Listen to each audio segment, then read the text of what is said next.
Now it's time to install the two doors. There's two different types. There's what's called a slave door and a lock housing door. The lock housing door features the handle. The slave door features the door bolts at the top and the bottom. To position the doors, I'm going to start with the slave door. It's a little tricky to do this by yourself, but it is possible.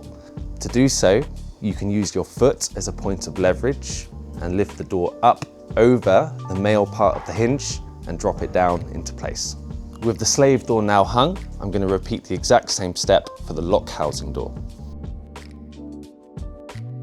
Now both doors are hung, I need to make sure both doors are aligned correctly within the frame.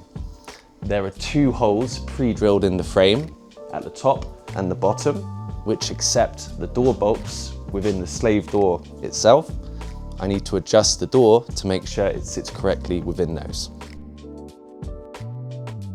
With the slave door firmly in place, I'm now going to make sure the lock housing door also sits correctly within the frame. To check this, I've closed the door and I'm assessing the gap in the middle of both doors, as well as ensuring both doors are level at the top. After assessing these doors, the gap in between both of them is too large. My target is between 6 to 8 millimeters. I'm now going to remove the lock housing door and adjust the hinges accordingly.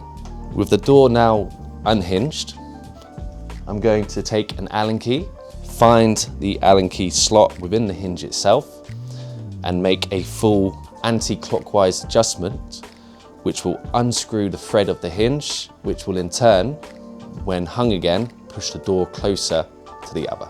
I have now rehung the door back onto the frame, and I now have the correct 3 to 6 mil gap in between both of the hung doors.